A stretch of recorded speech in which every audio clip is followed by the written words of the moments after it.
The moon landing conspiracy has fascinated skeptics for decades, but another theory, one far more elaborate and controversial, continues to spark debates: the Titanic switch theory. This idea suggests that the Royal Mail ship Titanic never actually sank, but was swapped with her sister ship, the Royal Mail ship Olympic, in a calculated insurance fraud scheme.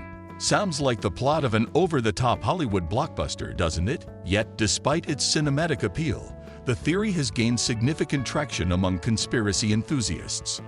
Let's delve deep into the origins, claims, and debunking of this widely circulated theory, all while keeping our heads above water, unlike the Titanic, unfortunately. The background of the Olympic-class liners.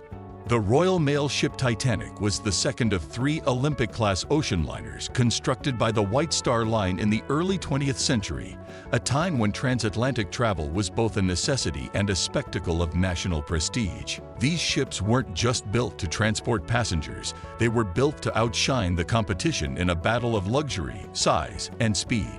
The trio included Royal Mail ship Olympic, Titanic's elder sister, which set sail first in 1911, and His Majesty's hospital ship Britannic, which was initially intended to be even grander, but met a tragic fate as a hospital ship during World War I. The White Star Line's goal was to outclass its primary rival, Cunard Line, whose ships, Lusitania and Mauretania, dominated the seas with their record-breaking speeds. However, rather than focusing on speed, White Star aimed for luxury and comfort, making their liners the floating palaces of the Edwardian era. These ships featured extravagant dining rooms, grand staircases, Turkish baths, and even a squash court, amenities unheard of on most vessels at the time. The rivalry between White Star and Cunard was intense. Think of it as the Apple versus Samsung of the maritime world, but instead of smartphones, the stakes involved thousands of lives and the most expensive ships ever built. When the Olympic embarked on her maiden voyage in June 1911, she was met with admiration, but also a string of unfortunate events, leading some to speculate whether the White Star Line's grand ambitions were cursed from the start. The collision with His Majesty's Hospital Hawk. The Olympic was undoubtedly an engineering marvel, but its early career was marked by a series of troubling incidents. One of the most infamous occurred in September 1911, just months after her maiden voyage. While sailing near the Isle of Wight, the Olympic collided with the British warship His Majesty's Hospital Hawk, a ship specifically designed to ram enemy vessels in battle. The Hawk's reinforced bow pierced the Olympic's starboard side, creating a gaping hole below the waterline and damaging her propeller shaft, which forced the vessel into costly repairs. Now, logic might suggest that a warship would be the last thing to take damage in a collision with a passenger liner, but the impact left the Hawk heavily dented and temporarily out of service. What made matters worse was that despite White Star's insistence that the Royal Navy was at fault, the courts ruled against them. The ruling placed the blame squarely on Olympic's captain, Edward J. Smith, the very same man who would later command the Titanic on her doomed voyage. As a result, White Star received no insurance payout, meaning they had to foot the hefty repair bill. The Olympic was pulled from service for months, delaying the construction of the Titanic, which shared the same Belfast shipyard at Harland and Wolff. With mounting financial losses, some theorists claim that White Star Line might have contemplated a more drastic plan to recover their investments. The alleged switch. A conspiracy unfolds. One of the most controversial and persistent conspiracy theories about the Titanic is the so-called switch theory, which suggests that White Star Line swapped the damaged Olympic with the newly completed Titanic to commit one of history's greatest insurance frauds. According to proponents of this theory, the Olympic was so costly to maintain and repair that White Star saw an opportunity, disguise the battered Olympic as the Titanic, send it on a staged accidental sinking, and collect a massive insurance payout. Meanwhile, the real Titanic, now sailing under the Olympic's name, would remain in service. At first, this theory might sound as wild as claims that Elvis is still alive and flipping burgers in a Nevada diner, but some supporters cite strange inconsistencies that fuel speculation. For instance, photos of the Titanic's construction show differences in porthole arrangements, which some claim match those of the Olympic instead. Additionally, the Titanic's insurance policy was allegedly increased just before her maiden voyage, raising suspicions. While mainstream historians largely dismiss the theory as fiction, the idea persists, largely because White Star Line's financial troubles and the suspicious circumstances surrounding the Olympics accidents provide a compelling motive. However, skeptics argue that such a swap would have required hundreds of crew members, shipyard workers, and inspectors to stay silent, making it logistically impossible. But as history has shown, sometimes the truth is stranger than fiction. Supposed evidence for the switch. Financial motive.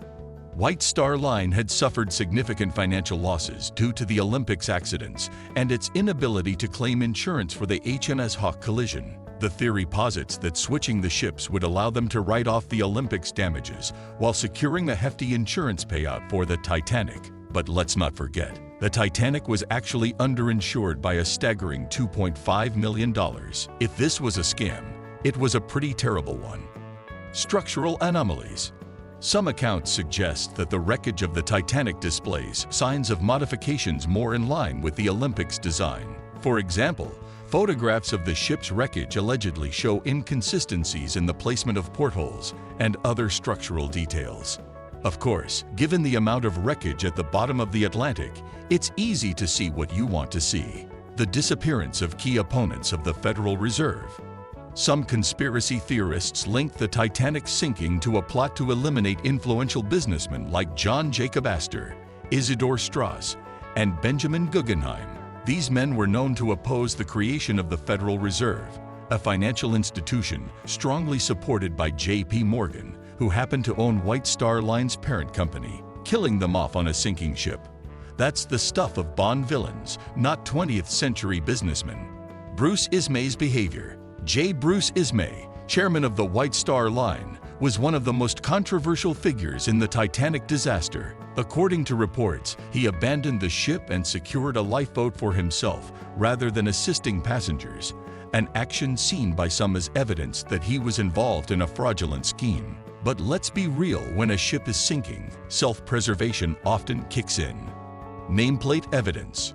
One of the most talked about pieces of supposed evidence is a video that surfaced years ago, showing what appears to be a faint O visible underneath the Titanic's nameplate. Some believe this indicates that the Olympics name had been hastily painted over. If true, this would be the equivalent of crossing out someone's name on a birthday cake and writing in your own, except on a massive scale. The reality. Debunking the Titanic switch theory. As entertaining as the theory is, it doesn't hold up under scrutiny. The Olympic and Titanic were two distinct ships, and the claim that they were swapped is unsupported by credible evidence. The financial, logistical, and historical facts simply do not align with such a theory. The real tragedy of the Titanic is not a massive insurance scam. It's that over 1,500 people lost their lives due to human error, poor safety regulations, and overconfidence in a ship that was, ironically, considered unsinkable. The ship met its fate due to an iceberg, not a convoluted plot straight out of a crime novel. While the theory makes for an interesting campfire story, it's ultimately nothing more than that, a myth born out of speculation and a desire to rewrite history. So, next time you hear someone talking about the Titanic switch theory, just nod, smile, and remind them that some things are better left to the realm of fiction, like the idea that the moon landing was staged. But hey, if they insist, maybe they can also explain why Elvis still hasn't made his comeback tour yet. And that, dear viewers, is why you shouldn't believe everything you watch on the internet. If you enjoyed this deep dive into one of history's most infamous conspiracy theories, be sure to smash that like button, subscribe, and ring the notification bell so you don't miss our next mind-blowing investigation. See you next time.